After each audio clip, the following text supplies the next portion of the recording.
Ал бастай берейік онда. Енді ұлттық арнадағы түсіріп жатқан тікелей эфир емес, бір өте кәсіби үлкен бір сұхбат емес, өзіміз отырып шай ішейік форматындағы подкастымызға қош келдіңіз.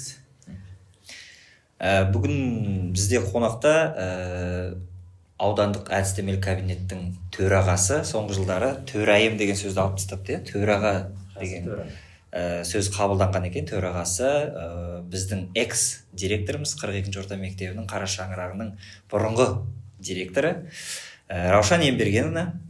Қош келдіңіз. Сізді көргенімізге қуаныштымыз. Негізі осы подкаст деген идея бізге Ақмарал Құрманжановнадан, аудандық әдіскерден түскен болатын. Себебі біздің мектебіміздің жанынан құрылған Асқар Тоқпанов театры бар. Соның талай туындысын көріп, оң бағасын берді де, енді неге заманауи осындай форматтағы дүниені жасамасқа, ақыр шығармашылықпен айналысып жүрсіңдер, көрейік деді. Біз енді кішкене толқыдық, сонда да келістік. Енді бұл жерден айтайын деп тұрғаным, бұл да біздің тұсаукесеріміз. Қандай подкаст шығады, бұл көрермен жинай ма, жинамай ма білмеймін, бірақ мейлінше еркін көсілейік. Шаблоннан шығайық, рамкадан шығайық. Официальный өкіл ретінде емес, қарапайым күнде дастархан басындағы әңгіме секілді күшті сұхбат болсын деген ниеттемін. Жалпы подкаст жайлы естіп пе едіңіз өзіңіз? Подкастты көресіз ба? YouTube'дан немесе әлеуметтік желілерден? Әлде қонақ болып көрдіңіз бе? Жалпы подкастты естідім, көрдім, және де осыны көргеннен кейін бізде енді биылғы жылдық жоспарымыз жасадық қой, аудандық әдістемелік орталықтың. Сол кезде менде сол жылдық жоспарға физика пәні бойынша подкаст түсіру туралы бір бөлімге енгізіп қойған болатынмын. Физика пәні мұғалімдеріне байланысты деп. Енді бұл жұмысты солай енді қолға алып жатырмыз. Бірақ та ол әлі басталған жоқ. Бірақ басталған жоқ. Енді біріншіден барлықтарыңызға қайырлы күн деймін. Сіздерді көргеніме өте қуаныштымын. Жалпы шақырғандарыңыз үшін рахмет айтамын. Енді бұл алғашқы подкаст еркін форматта деп айтып жатырсыздар, сондықтан да енді бірінші болып, алғашқы болып шақырып жатқандарыңызға қарағанда, мен де енді осы мектепте жаңа айтып жатсыздар, экс-директор деп енді 4 жыл істеп кетсем де, осы мектепте бір өзіндік орным бар ғой деген сондай бір қуанышпен келіп отырмын. Рахмет сол үшін. Бізде енді бірінші рет түсіріп тұрғаннан кейін бізге де сондай ыңғайлы кісіні таңдау керек болды да. Біз сізді танимыз, бірге әріптес болып жұмыс істегеннен кейін, сізбен енді жеке араласқаннан кейін сізден бастап жүру көрдік. Сіз де қысылмайтындай танитын екі адам болып отырмыз. Жаңа айтып отырсыз, біздің тақырыптың атауы да сіздің келуіңізге байланысты. Тақырыптың атауы. Тұлғалар тағылымы деп ат қойдық, енді ол аттың қаншалықты маңызы бар білмеймін, бірақ ең бастысы оның атауы емес, сол подкасттың ішіндегі келген тұлғаның тағылымы, әңгімесі, қаншалықты салмағы бар, қаншалықты берері бар, айтары бар, сол маңызды болып тұр. Енді жалпы подкасттың түрі көп. Қазір подкаст деген өте ауқымды дүние болып кетті. Оның бағыттары көп. Мысалы, әсіресе кәсіпкерлер арасында подкасттар өте көп. Олар өздері жаңағы кәсіпкерлер білімді сол подкасттардан алып жатады, бір-бірімен опыт алмасып жатады. Немесе мысалы бірінші бол дейтін канал бар, футбол туралы түсіреді, мұғалімдердің подкасты бар, немесе көңілді жеңіл форматтағы жайдарманшылардан құралған подкасттар өте көп. Жалпы подкаст деген сөздің өзі жаңа сөз болғанымен, орысшалау бір термин сияқты естілгенімен қазақтың табиғатына жақын дүние. Ол айналып келгенде подкаст деп атайық, бір ағылшынша сөзбен атайық, әңгімелесу ғой негізі. Ал әңгіме қазақтың күнделікті дәстүріне, тұрмысында қолданылып жүретін бір ғұрып сияқты болып кеткен. Шай ішіп отырып әңгімелесейік дейді. Әйелдер арасындағы әңгіме дейді. Әйелдер арасындағы әңгімені өсек деп айтса, немесе дін өкілінің әңгімесін уағыз дейді, мұғалімнің әңгімесін лекция дейді. Айналып келгенде сол әңгіме ғой енді. Сосын подкаст дейміз, бірақ отырып әңгімелесу үшін шақырылған. Жаңа сіз бастап қалдыңыз, физика пәні бойынша подкаст түсіреміз, жоспарға енді деп, енді сізге бізден бір мағлұмат болсын, осыны түсірілім барысында, түсірілімге дейін болады қызық дейді ғой. Бізде енді сәл іздестіріп көрдік. Подкаст деген негізі ағылшынның екі сөзінен құралған екен. iPod және де broadcasting деген екі сөзден құралған. iPod деген өзіңіз білетіндей плеер, радио тыңдайтын баяғыда құрылғы. хабарласуға болмайды. Ал бродкастинг деген хабар тарату деген мағынаны береді екен. Сонда подкасттың жалпы мақсаты осындай радиодағы әңгімені адамдарға қарамай-ақ радио секілді қылып тыңдату. Немесе мысал алсақ, тамақ істеп жатқан кезде, көлік басқарып келе жатқан кезде, енді біз білім саласында болғандықтан бізді мұғалімдер көреді. Олар енді окошкада отырып тыңдауы мүмкін деген сияқты. Енді мен өзім де мысалы подкасттарды тыңдаймын, жеңіл форматтағы подкасттарды болсын, барлығын мысалы көлік айдап келе жатып тыңдайды екенмін да. Сол кезде қол бос болады екен, басқа ештеңе істемейсің, құлағың бос болады да. Солай тыңдайды екен. Бірақ енді бұл подкасттың радиодан артықшылығы сол, эмоциясын көргісі келсе, ол видеосын да көре алады да. Халықтың жеткізушінің түріне қарап отырып тыңдаса, ойы қонымды болады деп есептесе, қарап отырса да болады. YouTube каналдарға салынады. Енді жалпы барлығымыз үшеуміз осы жерде отырған себебіміз, үшеуміздің ортақ тақырыбымыз бар. Жалпы әңгіме айту үшін, сұхбаттасу үшін бір ортақ әңгіме керек қой. Енді біздің барлығымыз білім саласында жұмыс істейтін кісілер болғандықтан, біз енді білім саласындағы адамдардың көз қарасында әңгіме айтатын боламыз. Ол міндетті түрде білім туралы әңгіме болмауы мүмкін. Ол бір ставка туралы, бір букмекерлер туралы әңгіме болуы мүмкін, бірақ именно білім саласындағы адамдардың көз қарасымен ол қандай? Соны біз халыққа жеткіземіз деп ойлаймыз. Енді бұл қаншалықты көрермен жинайды білмейміз әлі де. Бірақ егер жинап атып кетіп жатса, немесе біздің сұхбатымызды ұнатып жатқан кісілер болса, біздің ойымыз оларға қызық болса тыңдайды деген ойдамыз. Енді мен өзім осы мектепке келгенде есімде, сізбен екеуміз бір күнде келгенбіз. Сіз білесіз бе, білмейсіз бе, ол фактты. Қай жылдар болып еді? 2019-да оқу бітіре салып келдім де мен жұмысқа. Тамыз айында. Иә, бітіре салып тамыз айында келдім. Сөйтсем мектепте директор жоқ дейді. Деп бәріміз бірге күтіп, сізді мен бірінші күтіп алғам. Сонымен табан асты негізі өзім бағдарламашы, программист дейді ғой, сондай мамандықты бітірдім да, бірақ әйтеуір тағдырдың айдауымен осындай үш ұйықтасам түсіме кірмеген мұғалім болып кеттім, бірақ әлі оған өкінген жоқпын. Мұғалімдік ұнап келе жатыр. Ұнағандықтан да осындай былайша айтқанда енді құлаққа түрпідей тиетін шығар, бірақ ақша төленбейтін осындай шығармашылық жұмыстармен айналысып кеткендігіміз де сол ұнағандығынан шығар деймін да. Мынау театр бар, Тоқпанов театры, осындай подкасттарымыз бар деп күнде подкаст түсіріп жүрген адам ұқсап айтсам. Иә, бүгінгі бастамамыз. Иә, сондықтан маған ұнады бұл сала. Мен содан кейін одан шығып кетпедім. Менікі де қызық қой енді. Басында мен бизнес жолында болдым. Енді осы бір бизнестарын жүрмей, бір өнер жолында тағы да мақсаттар, армандар болады ғой. Солардың барлығы жүріп кетсе, мұғалім болмаймын ау деген ой болған. Менде бірақ та оқуын бітіргенімен, осы адам болмай жатса мұғалім болып кетемін ау деген оймен кірген болатын. Сол кезде карантиннің тұсына түсіп қалдық. COVID-19 білесіздер өздеріңіз. Сол карантиннен кейін бизнестарды жаңағы өнер саласы да барлығы өле бастады. Сол заматта мектепке кірдім, бірақ содан әлі күнге дейін бір күн өкінген жоқпын. Өте керемет ортаға тап болдық. 42-ші орта мектебіне келіп сіздермен таныс, сіз өзіңіз қабылдадыңыз жұмысқа. Осы Әзімбектер сияқты қаншама әріптестеріміз бар. Қазір бақытты өмір сүріп жатырмыз. Негізі адамның әріптестері өмірінің 80% ғой. Қалған 10% жол, қалғаны ұйықтау. Ағайын туыстың өзін той томалақта бірақ. Енді сіз қонақ қып шақырып алып тыңдарман қойып демеңіз, енді біз разогрев қой. Біздің мынандай сұрақ қойғымыз келіп тұр да, сондықтан айтып жатырмыз. Мысалы, өзінің қалай мұғалімдікке келгенін айтып жатыр. Мен өзімнің қалай спонтан аяқ асты келгенін айтып жатырмын. Ал сіз ше, сіз қалай осындай білім саласына тап болдыңыз? Қазақта біреулер мысалы қыз баласына мұғалімдік жарасады деп үй іші қинап түсіреді. Біреулер жаңағы осыдан біраз жыл бұрын ұбт-дан аз балл жинап қалса түсемін дейтін екінші варианттағы мамандық ретінде қарастырды. Немесе біреулер армандап та түскендер көп еді, баршылық.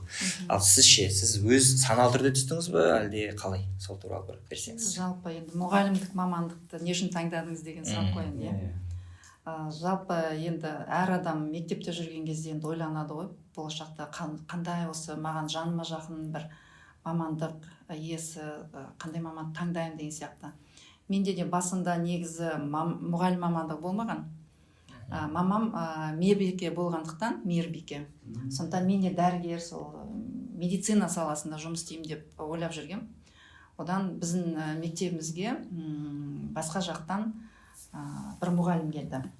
Ол апайымыздың аты Айжан апай. Бізге тарихтан сабақ берді, және біздің сынып жетекшіміз болды. Енді өзі сондай бір бойында шынымен де бір сол мұғалімні мамандығын жақсы меңгерген, бәрі көрініп тұратын, сондай жүрген жүрісі, киген киімі енді сондай бәріне лайықты болды да, мен сол кісі келгеннен бастап ойымды өзгерттім. Мен де осыне өзі де сол тарихшы болғандықтан мен де болды. Енді осы Айжан апайымыз сияқты мен де тарих пән мұғалім боламын деп, сонымен 1986 жылы мектепті аяқтап, осы Алматы қаласындағы Қазақ мемлекеттік қыздар педагогикалық институтының тарих факультетіне оқуға түстім. Ол жерде 5 жыл оқып, сонымен тарих пәнінің мамандығын алып шықтым. Міне менің осы мұғалім болуымына бірден бір себеп болған осы Айжан апайымыз болды. Ол кісімен әлі ауылда тұрады, аман сәлеміміз түзу, бір жақсылықтар, тойларым болып жатқанда мен ол кісіні ұмытпаймын. Ол кісі біледі ғой, сізге түркі болғанын, түркі болғанын біледі. Міне менің қызым деп, ылғи айтып отырады, міне осындай болу керек деп, мен үшін ол кісі мақтанып отырады. Жалпы ұстазға ең үлкен комплимент сол сияқты. Сол. Оның болмысына қарап, бір оқушысы тура сол мамандық таңдап, сол пәнді таңдаған. Кумиріне айналсақ, ұстаз мысалы біздің күнделікті сабақ берген тақырыптарымызды жаттап алмауы мүмкін, бірақ ол біздің қандай да бір мінезімізді, әдетімізді айнала алсақ, онда ол ең үлкен жетістік сол деп ойлаймын. Енді жаңа айтып жатырсыз ғой, бұрыннан мұғалімдікті кәдімгі саналы түрде таңдадым. Мұғалім болмасам медицина саласында болар ма едім деп жатырсыз. Енді негізі біз мұғалім болған кезде мынандай дүние болды да, осыдан 5-6 жыл бұрын ба, 7-8 жыл бұрын ба, жаңағы екінші сорттағы мамандық болды бұл. ОБТ-дан өте аз балл алғандар түсетін мамандық. Өзім де 4-шіге мұғалімдікті жаздым да, 1-шіге түсіп кеттім да, бағдарламалаушы болып, тағдыр айдап, бәрібір соңында мұғалім болып келдім. Бірақ соңғы осы 4-5 жылдықтың ішінде мұғалімдердің айлық жалақысын көтеріп, студенттердің шәкіртақысын көтеріп, өте жақсы жағдайлар жасап жатты. Біз жұмысқа тұрған кезде осы процестің басталған сәт еді. Сосын біздің осы мұғалімдікте әрі қарай қалып кетуіне сол процестердің де бір өзінде үлесі бар ау деп ойлаймын да енді. Әріптестер 50% болса, жаңағылар. Мысалы, сіздердің кездеріңізде ондай болмады ғой. Сіздер енді мұғалім болып бастаған кезде, сондықтан бізге қарағанда сіздердің ерік жігерлеріңіз мықтырақ ау деп баға беріп отырмын да, себебі ондай не дейді, ондай болашақ жоқ пока, белгісіз бәрі, сол баяғы күйбеңдершілік мұғалімнің тұрмысы, өмірі. Мектебіміздегі ардагер ұстаз Нұрболсын ағайдың өзі. Продуктымен айлық алған кездерім. Ол талай естігенбіз. Нағыз ұстаз. Енді бұдан шығатын сұрақ қандай? Қазір мамандықтың түрі өте көбейіп кеткен. Мысалы, бұрында кассир деген мамандықты университетке барып оқитын еді адамдар. Қазір кез келген диплом жоқ адам, кассовый аппараттардың пайда болып кетуі себепті өмірді жеңілдетті ғой енді. Сондықтан кез келген студент істей алады оны. Ешкім дипломмен кассир болып жұмысқа бармайды. Сәйкесінше кейбір мамандықтар солай жойылса, кейбір мамандықтар ашылып жатыр. Мобилография дейді, SMM маманы дейді.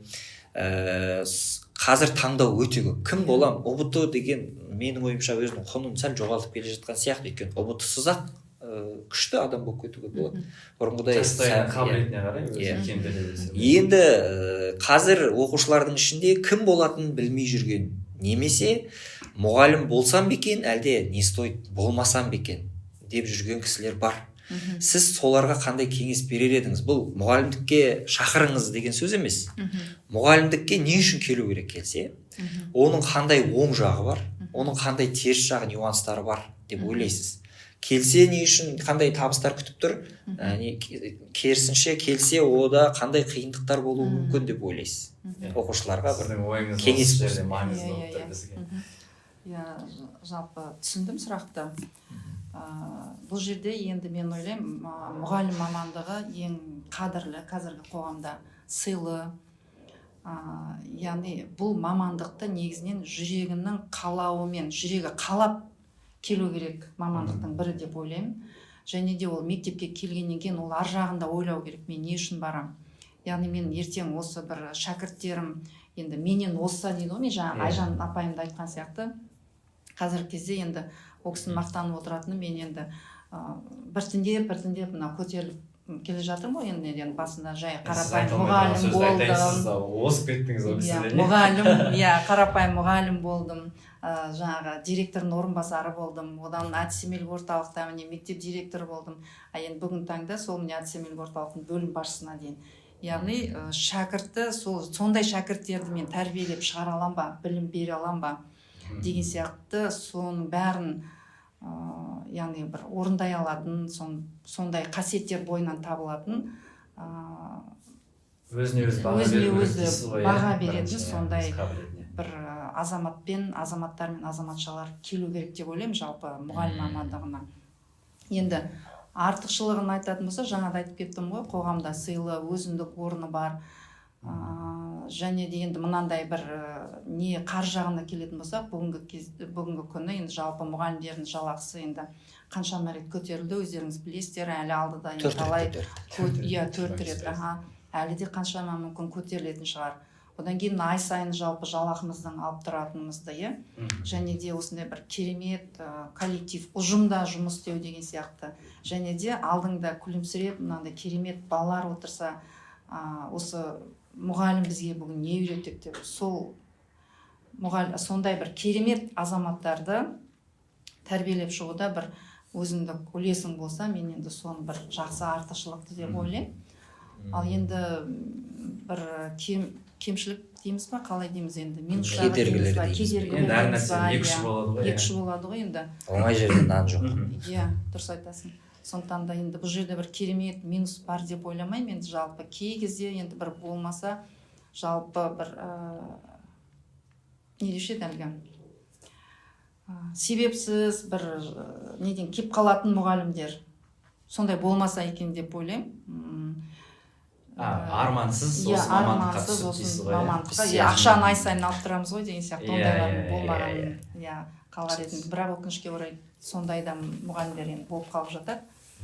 Және бір несі, бір кейде бір қағазбастылық көп болып кетеді, уақытың жетпей қалып жатады деген сияқты. Сонда сен күні бойы жұмыс жасап, үйге де барып тағы да бір жұмыстарды жасап, қағазбастылық сол жағынан болмаса, уақыттың тапшылығынан, уақыт кейде тапшы болып жатады.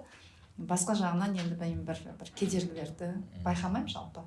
Жаңа сіз айтып кеттіңіз ғой, қазір мұғалімдерге жағдай жасалған, бірақ сол сөздің тағы да жаңа айтқандай екі ұшы бар болып тұр ғой. Кезінде біз өзіміз оқушы болып жүрген кезде енді біз енді сол заманның бір сарқыты болып қалдық па? Соңғылардың біріміз. Сен не айтайын деп тұрған?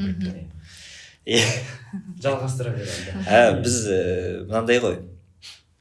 Қазір жаңағы стипендияны көтеріп, айлықты көтеру себепті көп оқушылар мұғалімдікке түсетін болды. Сәйкесінше көп ұпай жинаған, ұбт-дан көп балл алғандар түсетін болды да, уже бізде сапа артып келе жатыр. Артымызда келе жатқан поколение өте кезінде ұбт-дан өте жоғары балл жинаған, сондай білімді кісілер келе жатыр да, сапа артып келе жатыр деген сөз.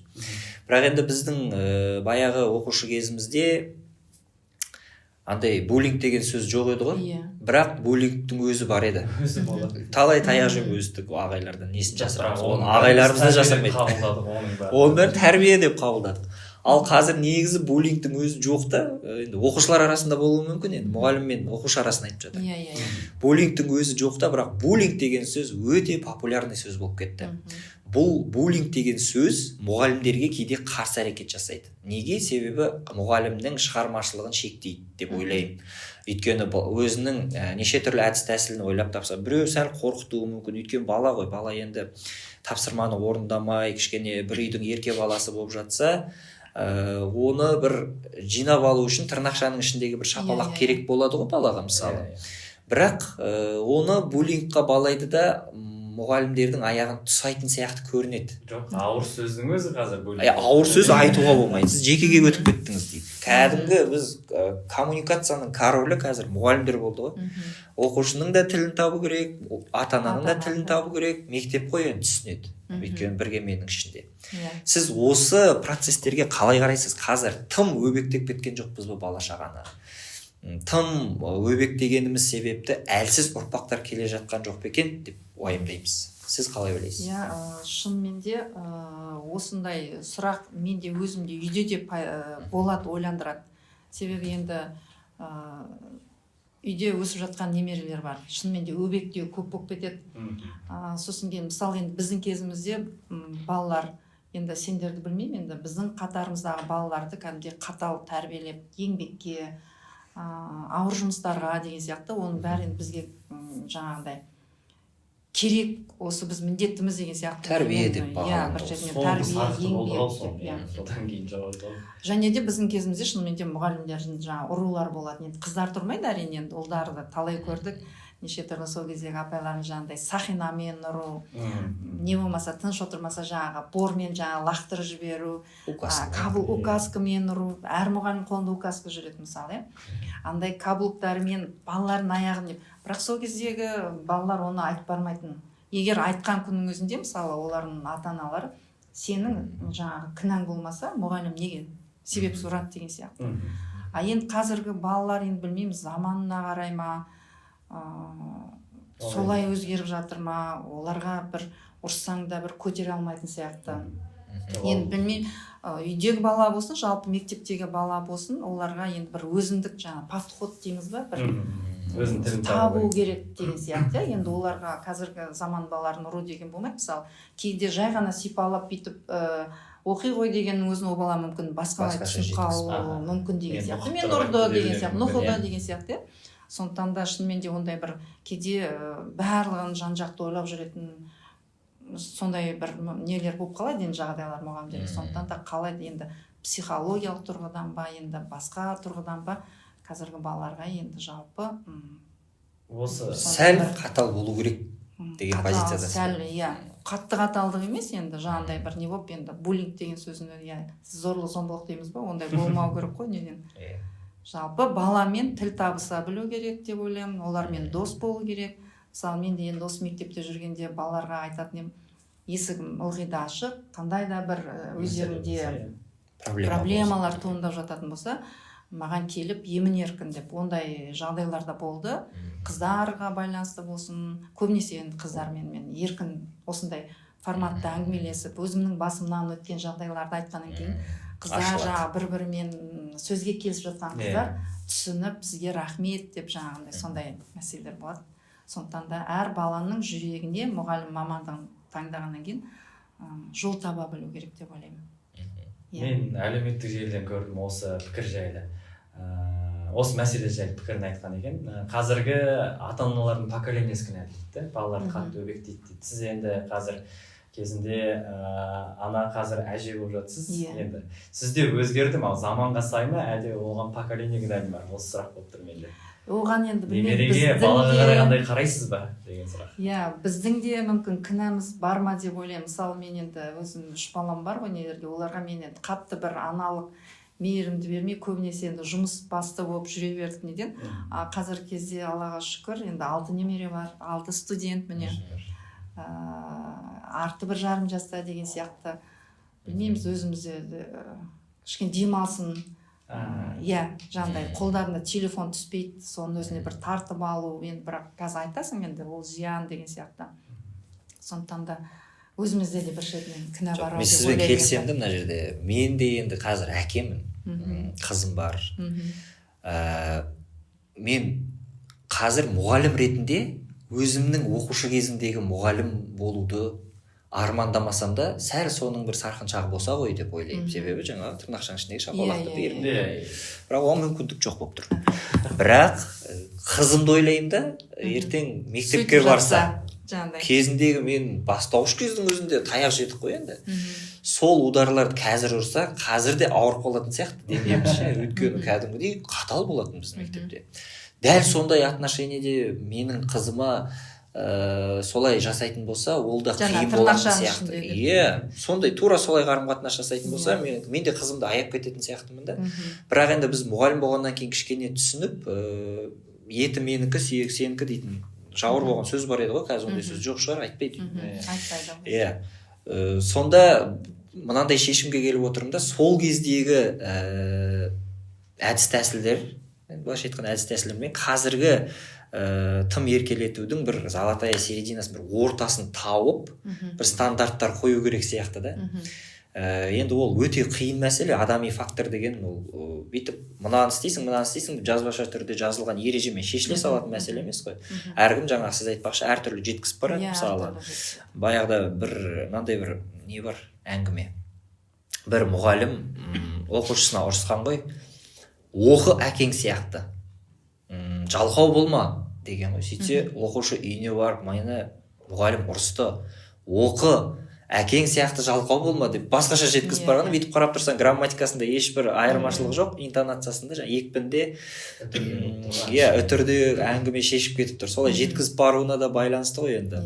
Айналып келгенде сол екі заманның бір золотая серединасын таппай жүрген сияқтымыз. Ол енді адамға да байланысты, мұғалімге де байланысты. Тым бұрынғыдай етейік десек, енді мұғалімдердің арасында да бәлкім сәл артық кететіндері табыла ма, енді білмейміз. Енді бұл мәселені қазір бір шай үстіндегі әңгіме барысында біз шешетін мәселе емес шығар бәлкім. Тем более біз осы саланың өкілі болғаннан кейін оны сырттан қарап, сырт көзбен қарап, суық ақылмен шешетін кісілер шешу керек шығар. Бірақ халық білсін, бізде осындай проблема бар. Мұғалім мен оқушы арасында түсініспеушілік бар. Екеуіңіздің әңгімеңіздің түйіні ертең ұстазды ренжімейтіндей, бала да ұстазды ренжітпейтіндей қылып, үйде соны әдемілеп жеткізу. Және ата-анаға да байланысты, үйдегі ата-анаға байланысты. Ата-ана барынша енді ұстазыңды сыйла, артық айтпа, оқы десе оқы деп бәрін дұрыс сондай бағыт-бағдар беріп отырса, ол кісілердің де үлкен көмегі етеді деп ойлаймын. Кейде бір өкінішке орай ата-аналарда болады, мектепте болған барлық жағдай не айтты, не қойды деген сияқты әр нәрсені енді бір тізіп, сондай бір кемшіліктерді жинақтай беру керек емес деп ойлаймын. Енді қазір енді біз осындай сұхбаттар, подкасттар қоғамға жақсы әсер етіп жатыр.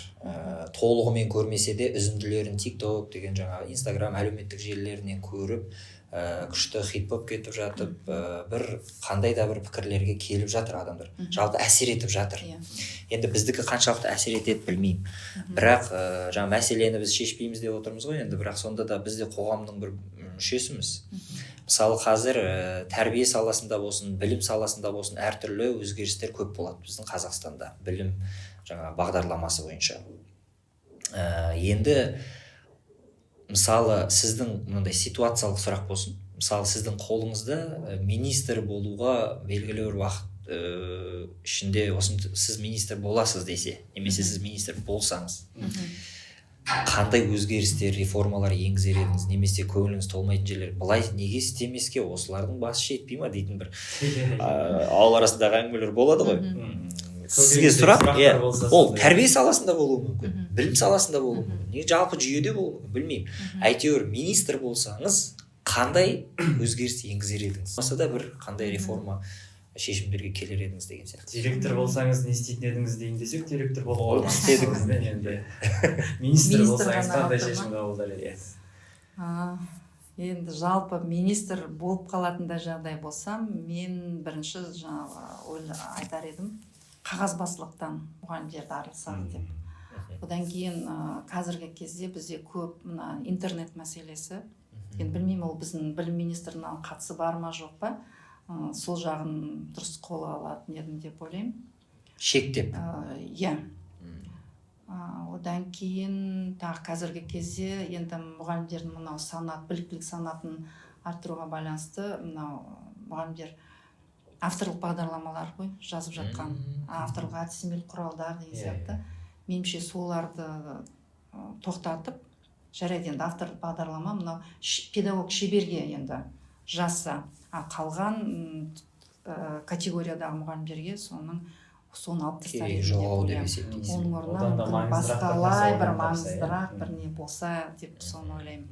Өйткені жаңа айтып жатырмын ғой, уақыт тапшы, ойыңыз дұрыс екен. күні бойы мектепте жүреді, кешкісін олардың да өздерінің отбасы бар, бала шағасы бар деген сияқты, соларға бір мезгіл керісінше көңіл бөліп жатса, енді өзімізде басымыздан өтті ғой, түннің бір уағына дейін мысалы қағаз жазамыз, басқа да бір нелерді дайындап жатасың, түсіріп жатасың деген сияқты. Сосын WhatsApp шықты дейсіз ғой, ата-аналар WhatsApp-қа жазатын. Иә, ол бар. Енді көп, енді қазірше ойыма келіп отырған енді мәселе сол, жалпы өзіміздің оқу ағарту министрлігінің жұмысына мен өз басым жақсы баға беремін. Қандай да бір жақсы, енді жаңадан министр келіп жатыр, жақсы бір бағыттағы реформалар енді болады деген өзім үмітім бар. Мен де сіздің осы барлық айтқан тұсына келісемін. Шынымен барлық әдістемелік құрал, жаңа авторлық бағдарлама деген өзіміз басымыздан өтіп жүр ғой енді. Мен соның барлығына келісемін. Иә, Азымбек сөзін бөлейін. Ол мен ойымша біреулердің керісінше жаңа бизнесін жақсартуға соған жол ашыл, иә. Мысалы, иә, мұғалімдердің оны жазатындай бір уақыттары жетпей жатса, біреулер мысалы айтуы мүмкін, мен жазып берейін мынаншама қаржыға деген сияқты. Маңызына да тіресек негізі. Деген сияқты. Оның үстіне қазір жасанды интеллект деген шықты ғой. Мен сіздің сөзіңізге қоса кетер едім. Бұл қаншалықты орынды білмеймін, бірақ менің пікірім. Жасанды интеллект деген сөзді кез келген бір нәрсе пайда болса, біз асыра сілтеп пайдаланатын сияқтымыз. Жасанды интеллект ана жерге де тығады, мына жерге де тығады. Жасанды интеллект өте керек құрал, өте адамның өмірін жеңілдететін дүние. Бірақ ол жай ғана құрал. Біз барлық құралды сабақта қатар пайдалануға міндетті емеспіз деп ойлаймын да. Мысалы, мен математика пәнінің мұғалімімін. Математикадан жаңағы Алтынсариннің сөзі бар ғой, қара тақта мен ақ бор жеткілікті. Нағыз, ол барлық пәнді айтқан енді ол кісі. Мен соның ішінде атап тұрып математиканы айтатын едім, шынымен де қара тақта ақ бор жеткілікті. Біздің кезімізде солай ақ өтті де, қазір мен математикадан мықты болдым енді оқушы кезімде, содан кейін де мұғалім болып отырмын. Бірақ қазір салыстырамын да, қазіргі 11-ші сыныптар мен өзімнің сыныптастарымды.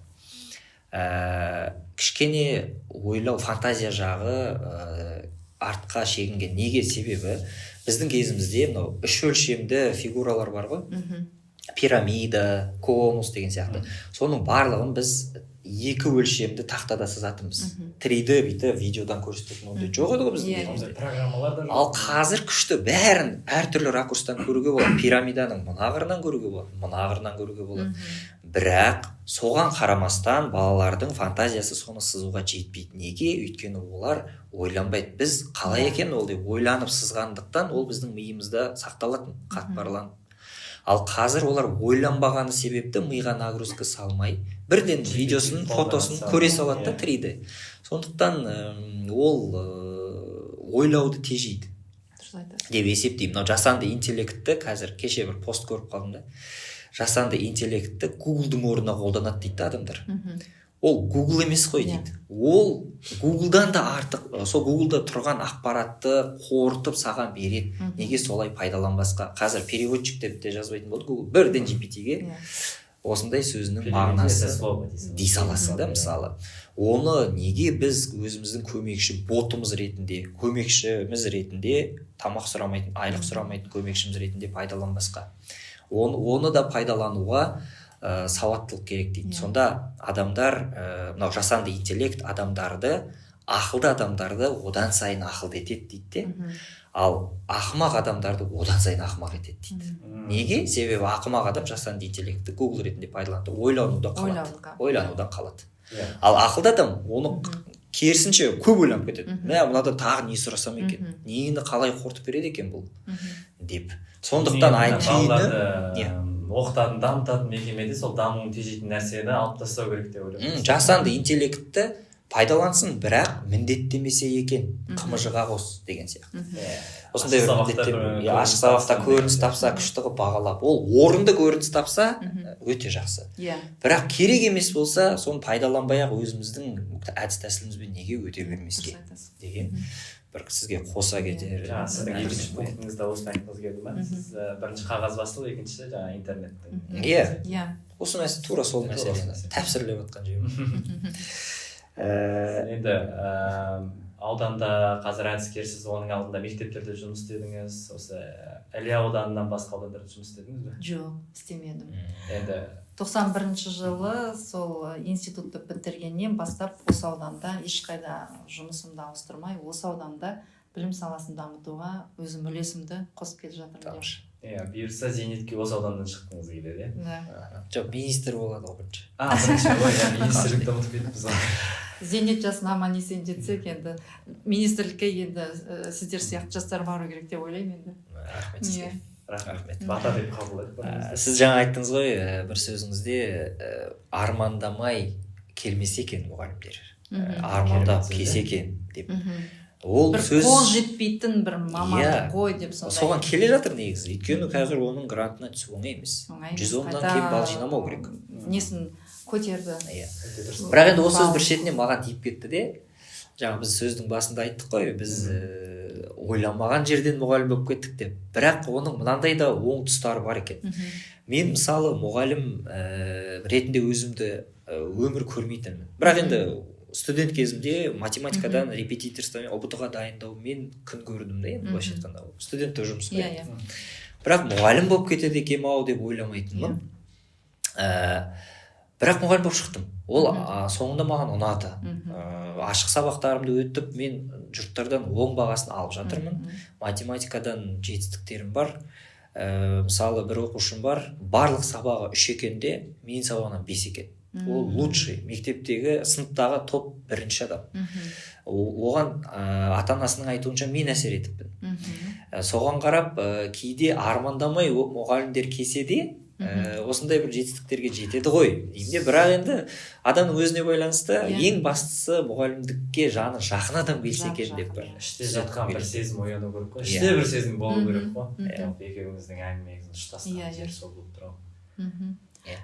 Шынымен де Әзімбек жаңа өзіңіз айтқандай, сондай немен келіп, жаңағыдай бір қалындайды, әйтеуір бір шәкірт басқа сабақтан ұшып, сіздің сабағыңызда математиканы 5 болып жатса, енді сол баланың математика бағытына деген бір несін өзінің жолын ашып дейміз ба, иә, соған көмегіңіз тиіп жатса, әрине содан бастап, мүмкін сол кезден бастап мұғалімдік мамандығына деген бір махаббат пайда болады шығар, кейбір. Иә, ондай да болады. Жаңа айтып жатыр ғой, басқа сабақтардан барлығы кілеміш, математикадан ғана. Екеуміз де математикпіз. Математикадан ғана менен ғана 5 балалар бар. Солардың біреуінің айтқан сөзі бар да, ағай мен сіз сияқты, жаңағыдай осындай осы сабақтан беріп, осы жұмысқа тұрғым келеді деген сияқты. Сіз бағана Айжан апай деген кезде сол балалардың барлығы көз алдында бүйтіп өтіп жатыр. Иә. Сол сіздің Айжан апайыңыз сияқты болып қалсақ деген енді арманымыз ғой, әр ұстаздың арманы. Орындалмайтын арман емес. Иә. Орындалатын жақсы арман деп ойлаймын. Еңбектенсе орындалатын арман. Балалар андай ғой, біздің кезімізде жалпы барлық сабақтан үздік 5 дегенге ұмтылатын едік қой енді бәріміз. Қазір мынандай бір не бар да, тенденция дейін ма? Осындай аяқ алыс бар. Балалар өзінің сүйікті пәніне қарай ойыссын деген. Ол барлық сабақтан 5 болуға міндетті емес. Әр мамандықтың басын бір шалып, әр пәннің басын бір шалып, барлығынан 20% келгенше бір мамандықтың маманы болсын. Мысалы, ағылшыннан нашар оқушыны ата-анасы ағылшынға береді. Математикасы 5 бірақ оны. Немесе керісінше математикадан нашар оқушы ол бірақ ағылшынша сайрап тұруы мүмкін.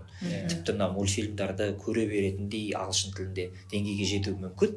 Бірақ жаңағыдай мамасы қинап, оның қаншама ағылшын үйренетін уақытын ысырап етіп математикаға қосымшаға береді. Мен осы бір дүниеге жақсы көзқараспен қарап қалдым да. Оны өзім ойлап тапқан жоқпын. Әлеуметтік желіден көріп қалдым. Сосын шынымен халық солай ойысып келе жатыр екен. Демек, бұл жерде баланың бір мықты қырын тауып, жапондар икигай дейді ғой, икигайын тауып, сол бағытта басқа сабағы мейлі 3 болсын, 3-те болса күш, 2 алып, сыныптан сыныпқа көшпей қалмаса болды ғой деген принципті ұстанатын сияқты өзім бала-шағама. Сондай бір ойға келдім. Ең бастысы өз жолын тауып кетсе де. Жаңағы балаларымыз себепші ғой, бір пәннен ғана мықты деген сияқты. Иә, көбінесе кейбір жағдайларда мына ата-аналар шынымен өзіңіз айтқандай жаңағыдай сол кісілердің айтуымен бір мамандықты бар таңдайды да, сосын кейін өкініп қалып жатады. Себебі өзі жете алмаған балалар баласына істеткісі келеді да, бірақ оның ойы басқа болып шығады. неге десеңіз, мысалы мен өзім де қызымды театральный институтқа барамын деген кезде өзі әдебиетті, қазақ тілі әдебиетін өте жақсы оқыды. Сол салаға барамын деген кезде мен болмайды деп жаңа менің айтуыммен барып нархозға барып түсті. А енді бүгінгі күнде ол сол мамандық бойынша мысалы жұмысын жасап жатқан жоқ. Анда-санда маған бір ренішін айтып қалады, бірақ дегенмен де қазіргі істеп жүрген жұмысын өте жақсы меңгерген. Сондықтан да мен айтар едім, бұндай мамандық таңдау кезде адам айтады ғой, бір екі нәрседен жаңылыспау керек деп, мамандық таңдауда және жар таңдауда деп. Сондықтан мамандық таңдауға келген кезде өзінің жүрегімен жаңағы өсіп келе жатқан ұл бар, қыз бар, солардың өзіне таңдауды беру керек та. Көп жағдайда жаңағы санасы толықпай жатып таңдап қояды да. Иә, сондықтан соған тағы бір қосатыным, осындай білім беру мекемелерінде кәсіби бағдар беру жұмыстары өте жақсы жүру керек. Балалар әлі мысалы 11 бітірейін деп жатады, аттестат алайын деп жатады, әлі күнге дейін кейде бір болып қалады, енді бір арасында көп болмаса да, әлі білмеймін қандай мамандықта таңдайтынымды бір деген сияқты. Сол себепті мектептерде осы бағытта жұмыс жақсы жүру керек, және профориентологтар қазір беріп жатыр ғой сан жерде. Солар және жоғары оқу орындарымен жалпы бәрін саралай отырып, өзінің жүрегіне жақын болашақта мен өзімді осы мамандықтың саласынан көремін деп солай таңдау жасау керек деп ойлаймын. Бағана біз айтып отқан ерке балалар қазіргі поколениядағы ата-аналардың зардабынан немесе сол кісілердің арқасында пайда болды деп жатырмыз ғой. Бірақ та қазіргі ата-аналар бір плюсы балаларға қазір өздеріне ерік беріп жатқан сияқты деп ойлаймын.